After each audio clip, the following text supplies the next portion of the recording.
Aí ela fala aqui, né? O narcisismo é a bela imagem que possuímos de nós mesmos, como seres conscientes racionais, e com a qual durante séculos estivemos encantados. Nós os achamos superiores, né? Com a revolução científica, né? A partir do Francis Bacon lá, a ciência vai salvar o mundo. Aí depois vem a Revolução Industrial. Aí depois, né, enfim, a medicina. E nós somos demais. Aí depois vem o Freud aqui e fala, não, querido, nada a ver, né? A primeira ferida foi a que nos infligiu Copérnico, ao provar que a Terra não estava no centro do universo e que os homens não eram o centro do mundo. Certo? Os homens se achavam centro, né? E tudo girava em torno, né, de nós. O Sol girava em torno da Terra, né? Por isso que nós falamos até hoje. O Sol nasce e se põe. Mas na verdade o Sol não nasce nem se põe, certo? A Terra que deu um girinho. Agora, e quem aprendeu isso? Quem a gente aprendeu isso com Copérnico? Ah, mas tem os terraplanistas que dizem que a Terra é plana. Não vou nem entrar nessa palhaçada porque, né? Compensa gastar a minha energia vital para falar disso. A segunda foi causada por Darwin, a segunda ferida, causada por Darwin ao provar que os homens descendem de um primata. Capitalismo selvagem. Oh, homem primata, capitalismo selvagem. Oh, eu me perdi na selva de pedra. Eu me perdi. Tá, parei. A terceira ferida foi causada por Freud. Ah, você não sabe o que é primata? É um macaco, tá? O homem veio do macaco, segundo Darwin. Então, o ser humano fala assim, nós não fomos criados por Deus. E que triste, né? Então, nós somos parte de uma evolução. Nós somos só mais um pedaço da evolução, de Darwin. Não somos assim, nossa, vocês estão a nata da sociedade. Não, nós somos uns seres que estamos evoluindo. Estamos aí no meio do caminho. Então, baixa a bola, baixa a bola. A terceira ferida foi causada por Freud. Casando que ele está escrevendo dele mesmo. É um narcisista, né? A pessoa escreve, é igual Nietzsche. Nietzsche é outro narcisista. Escreve dele mesmo. Nossa, sou demais. Eu causei uma ferida na sociedade com a psicanálise, ao mostrar que a consciência é a menor parte, a mais fraca da vida psíquica. Então, se você acha que a sua consciência sabe tudo, como dizia o Kant, dizia os filósofos da teoria do conhecimento, não, você se enganou. A consciência não sabe nada, quase nada. É fraquinha, fraquinha, fraquinha. Certo? Na obra 5 ensaios sobre a psicanálise, Freud escreve: a psicanálise propõe mostrar que o eu não somente não é senhor da sua própria casa, mas também está reduzido a contentar-se com informações raras, fragmentadas, ou seja, em pedaços, daquilo que se passa fora da consciência. Babei aqui, né? Não sei se deu para ver aí. No restante da vida psíquica. A divisão do psíquico num psíquico consciente e num psíquico inconsciente constitui a premissa, ou seja, o parâmetro fundamental, a pedra angular da psicanálise, sem a qual ela seria incapaz de compreender os processos patológicos, ou seja, processos doentes, né, da mente, tão, virando a folha, frequentes quanto graves da vida psíquica e fazê-los entrar no quadro da ciência. Não entendi nada, professor. Eu vou explicar rapidamente aqui. É o que eu falei aqui o tempo todo, né? O eu, aqui ó, o eu não sabe nada da vida. Entendeu? Por quê? Quem é que comanda tudo? A inconsciência, o inconsciente. O inconsciente comanda tudo aquilo que a gente viu lá na infância, aquilo que a gente viu lá atrás, lá. Você não lembra mais. Seu inconsciente comanda os seus atos. Nós vamos ver aí de ato falho, imaginação e tal, né? Nós vamos ver. A consciência não sabe nada não, querido. Essa que é a ferida aí, né? Essa é a pedra fundamental da psicanálise. O sujeito aí, né? O eu, tem que se contentar com coisinhas mínimas aí, ó. O que ele sabe, o que a consciência sabe é mínimo. Deu para entender essa parte? A psicanálise... não deu para entender, eu sinto muito, né? Tentando aqui. Lê o texto aí de novo, procura outros vídeos. A psicanálise se recusa a considerar a consciência como constituindo a essência da vida psíquica. Vou ler de novo, presta atenção. A psicanálise se recusa a considerar a consciência como constituindo a essência da vida psíquica. Ou seja, a consciência não é nada. A consciência não é a essência da vida psíquica. Ah, não sei o que é vida psíquica, professor. É a vida cerebral aqui, ó, do cérebro, entendeu? A vida psicológica, sua capacidade intelectiva, sua capacidade de pensamento, entendeu? Então, assim, precisamos de um equilíbrio psíquico, você não ficar loucão, entendeu? Nervosão, calmar. Então, a vida psíquica é você se dar bem com você mesmo, entendeu? Basicamente. Mas nela, na consciência, na vida psíquica. Não, pera, me enrolei aqui agora. Mas nela, na consciência, vê apenas uma qualidade da vida psíquica, podendo coexistir com outras qualidades, até mesmo faltar. Não entendi. Eu vou voltar. Me confundi também, né? Então, a psicanálise se recusa a considerar a consciência como essência da vida psíquica. Consciência não é a essência. Consciência não sabe nada, certo? Já falamos 1000 vezes. Mas na vida psíquica, aí sim que eu errei aqui. Na vida psíquica, vê apenas uma qualidade da consciência. A vida psíquica que nós vivemos aqui, conscientemente, é só um pedacinho, é uma das qualidades. A consciência é só uma das qualidades, é só uma coisa qualquer, digamos assim, né? É mais uma coisa, porque tudo está lá no inconsciente. A consciência é apenas uma qualidade da vida psíquica, mas existem outras qualidades, ou até mesmo pode faltar qualidades da sua vida psíquica, certo? Que aí vem as doenças e tal. Freud era um médico psiquiatra. Seguindo os médicos de sua época, usava a hipnose e a sugestão no tratamento dos doentes mentais, mas sentia-se insatisfeito com os resultados obtidos. Certa vez, ele recebeu uma paciente, Ana O. Esse nome Ana O, gente, só para você saber, é um nome fictício, tá? Não é o nome da pessoa. Você pode chamar aqui de Gertrudes, se você quiser. Que apresentava sintomas de histeria, isto é, apresentava distúrbios físicos, corporais, certo? Paralisias, é o Chaves, lembra? Enxaquecas, dores de estômago, sem que houvesse causas físicas para eles, são os transtornos psicossomáticos que eu falei, pois eram manifestações corporais de problemas psíquicos. Psicossomáticos vem de duas palavras gregas, né? Psique e soma. Soma é corpo, e psique é a mente, né? Então, problemas derivados da mente. Problemas que estão no corpo, mas que na verdade são derivados da mente, certo? Psicossomáticos. Certa vez, você vê essa paciente aí, a Gertrudes, né? Que apresentava sintomas de histeria, taralá, sem que houvesse causas psíquicas, pois era blá, blá, blá, blá, blá. Em lugar de usar a hipnose, que ele usava sempre, e a sugestão de um tratamento, Freud usou um procedimento novo. Fazia com que a Ana relaxasse num divã e falasse. Dizia a ela palavras soltas e pedia a ela no caso, que dissesse a primeira palavra que viesse à cabeça, ao ouvir o que ele dissera. Posteriormente, depois, Freud denominou esse procedimento de técnica de livre associação, ou técnica de associação livre. Enfim, você vai achar dos dois jeitos. Livre associação ou associação livre, tá no mesmo.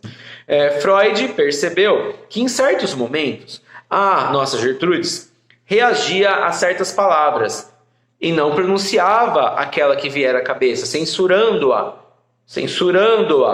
por algum motivo que ela não sabia, ignorado por ela e por ele também. Ignorado aqui é no sentido de não saber, certo? Porque vem de uma palavra grega chamada gnose. I é a negação, ignose, ou seja, negar o conhecimento. Gnose em grego é conhecimento. E gnose é não conhecimento, sem conhecimento. Então, só assim, você foi ignorante comigo, professor. Ignorante porque você é uma anta, né? Porque se você soubesse, você fala assim, você foi grosso comigo, professor. Foi ignorante. Ignorante é quando a pessoa não conhece uma coisa. Por exemplo, você já leu este livro? Não, então você ignora o conteúdo dele, você não tem o conhecimento dele, certo? Isso é ignorância, não é ser mal educado. Mal educado é ser mal educado, grosso, arrogante, né? Ogro. Ignorante é não conhecer as coisas. Então ele ignorava o motivo, né? Que ela não falava determinadas palavras. Cadê? Perdi aqui. Notou também que, em outras ocasiões, depois de fazer a associação livre de palavras, Ana ficava muito agitada e falava muito. Observou que certas vezes algumas palavras a faziam chorar sem motivo aparente e outras a faziam lembrar de fatos da infância, narrar um sonho que tivera na noite anterior. E a gente sabe disso porque às vezes você imagina uma coisa e você lembra de um cheiro. Ou você sente o cheiro e lembra de uma coisa, está no seu inconsciente, você não controla. Pela palavra, onde que eu arrumei palavra? Não tem palavra aqui. Pela conversa, pelas relações, pelas reações do paciente, no caso da paciente, a nossa Gertrudes, pelos sonhos narrados, pelas lembranças infantis, nossa senhora, sabe falar, professor. Freud descobriu que a vida consciente de Ana era determinada por uma vida inconsciente, que tanto ela quanto ele desconheciam, ignoravam. Compreendeu também que somente interpretando as palavras, os sonhos, as lembranças, os gestos das Gertrudes, chegaria a essa vida inconsciente. Aqui no nosso livro do Mundo de Sofia, o professor Alberto vai dizer que a psicanálise é a arqueologia da alma. Ou seja, a alma em grego é psique, tá? Só para você saber. Então, a arqueologia da psique, da mente, ele vai... Sabe o que um arqueólogo faz, né? Não sei, procura aí no YouTube. O arqueólogo cavuca a terra para achar coisas antigas, certo? Então, a psicanálise é a arqueologia da mente. Vai cavucando, para chegar lá no meio do mar, lá do nosso iceberg, né? No meio do iceberg, e perceber, você tá tendo essa palhaçada aqui agora? Porque lá, não sei aonde, você teve tal coisa e você não lembrava. Agora você precisa enfrentar essa situação. Não adianta você fugir dela. Vou contar fatos daqui para você depois. Freud descobriu finalmente que os sintomas histéricos tinham 3 finalidades. As histerias dela, né? Essas dificuldades aí, paralisia, enxaqueca, dor de estômago e tal. Primeiro, qual é a primeira finalidade desses sintomas? Contar indiretamente aos outros e a si mesma os sentimentos inconscientes. Punir-se por ter tais sentimentos e realizar pela doença e pelo sofrimento um desejo intolerável. Então, os sintomas, na verdade, eles, como se diz, era uma forma que o organismo, no caso a mente, encontrou, o inconsciente encontrou, para tapar aquele sofrimento que ela teve anteriormente, que era um desejo, né, que vocês vão ver daqui a pouco.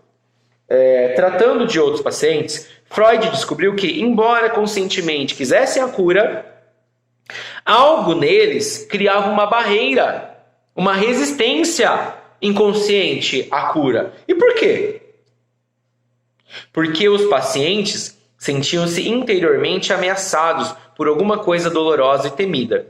Algo que haviam penosamente, com muita dificuldade ali, esquecido. E que não suportavam lembrar, não queria lembrar. Então aquela coisa, né? Quanto mais você quer esquecer uma coisa, mais você lembra dela, né? Freud descobriu assim que o esquecimento consciente operava simultaneamente de 2 maneiras. Como resistência à terapia e sob a forma de doença psíquica, pois o inconsciente não esquece. Nem eu falei, ele vai empurrando para cima aqui do iceberg. E obriga o esquecido a reaparecer sob a forma dos sintomas da neurose e da psicose. Ele fica ali, ó. E aí a neurose é o quê? Essa, né, treta aí que não resolve nunca, a angústia da existência.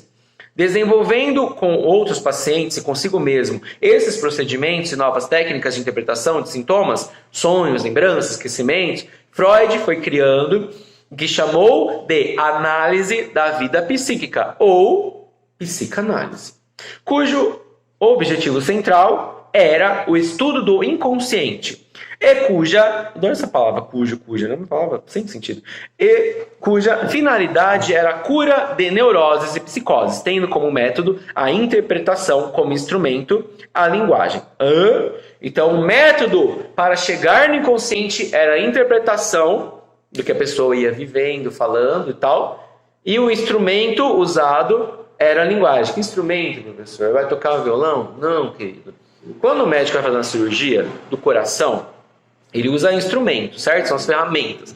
Então ele usa um bisturi, ele usa aquele negócio de abrir com o seu nome para segurar a barriga aberta lá, né? O peito aberto. Ele usa o negócio lá de quebrar a caixa torácica e tal. Então tem ferramentas que o médico usa. No caso do psicólogo aqui, psicanalista, né? Ele vai usar como ferramenta a linguagem. A forma da comunicação, entendeu? Porque sem a comunicação, impossível, né? A pessoa falar. Só se for por telepatia, né? Olha, eu estou aqui. Como diz o Bananas de Pijama, está pensando no que eu estou pensando, B1? Eu acho que sim, B2. É hora de dar tchau. Não, não é hora de dar tchau ainda não. Quem falava a hora de dar tchau era os Teletubbies, né? Mas ok. Aí tá, continuando aqui. A vida psíquica, durante toda a sua vida, Freud não cessou de reformular a teoria psicanalítica. Não parou, né, de reformular. Ele sempre vai reformulando, abandonando alguns conceitos e criando outros novos. Abandonando algumas técnicas terapêuticas e criando outras novas. Não vamos aqui, pelo amor de Deus também, né, acompanhar a história da formação da psicanálise. Você pode procurar livros sobre isso se você se interessou, né? Você pode fazer faculdade de psicologia, mas apresentar algumas de suas principais ideias e inovações. A vida psíquica é constituída por 3 instâncias, por 3 degraus, por 3 fases, por 3, instâncias. 2 delas inconscientes e uma consciente. Aí tem lá que eu falei, né? O id, o superego e o ego. O id é a parte que está lá no inconsciente, o desejo por tudo. O superego é a repressão desse desejo, que é geralmente feita pela sociedade. Você vai interiorizando ali ao longo da sua infância essa repressão ao id, ao desejo. E aí o ego é o quê? A tentativa de conciliar esse povo aí, né? Uma vida psíquica saudável é quando o ego consegue ali, né? Ele compensa de um lado, realiza um desejo, e por outro ele fala, ó, não, isso aqui não, tá? Segura a onda aí. O problema tem gente que ou nega tudo, como os estoicos, negam as paixões, as pulsões, os desejos, não vivem esses desejos, e aí vive uma vida amarga, triste, deprimida. E você tem o outro lado sem noção, né? Que quer fazer tudo o que sente, né? Os epicuristas, que falam, não, o importante é o prazer, realizar tudo que você quer, né? Então ali a tensão, né, entre estoicistas e epicuristas. É o nosso id e o nosso superego. Imagina que os superegos são os estoicos e o nosso id são os epicuristas. Então lá, pá, os dois, pá. Aí o ego, né? Vamos dizer, quem poderia ser o ego na nossa história da filosofia? Não me ocorre. Vamos usar o Kant, não tem nada a ver com o Kant, mas uma pessoa que concilia as coisas, um mediador escolar, né? O ego é o mediador. Então, os 2 primeiros são inconscientes, o id e o superego, e o terceiro é consciente, que é o ego. O ego é o menor de todos, é o mais fraquinho, coitado, né? Mirradinho. O id é formado por instintos, impulsos orgânicos, desejos inconscientes, ou seja, o Nietzsche é o cara do id também, hein? Mas tudo bem, tem nada a ver com o assunto. Ou seja, pelo que Freud designa como pulsões. Tem a ver mais ou menos, que Nietzsche critica muito a psicanálise, né? Mas tudo bem. As pulsões, os desejos, né, o brio, são regidas pelo princípio do prazer, que exige a satisfação imediata. O id é a energia dos instintos e dos desejos, em busca da realização desse princípio de prazer. É a libido, o instinto, o impulso, o desejo, as pulsões, a natureza sexual, a sexualidade. Mas sexualidade aqui no caso não se reduz ao ato sexual, mas a todos os desejos que pedem e encontram satisfação no corpo, certo? Por exemplo, você toma um sorvete. Tomar um sorvete lhe proporciona prazer. Então isso é sexualidade para a psicanálise, entendeu? Nossa, que coisa estranha, né? Mas é isso. Então tudo que tem a ver com o corpo, né? Por exemplo, estourar aquele saco plástico bolha. Ó, aqui, ó.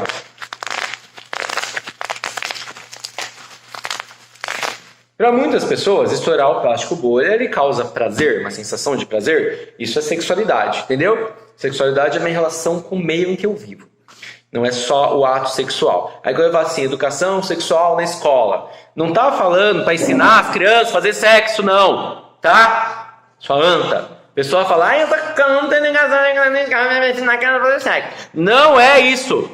Quem ensina a fazer sexo é a novela das 8, das 9. A Malhação.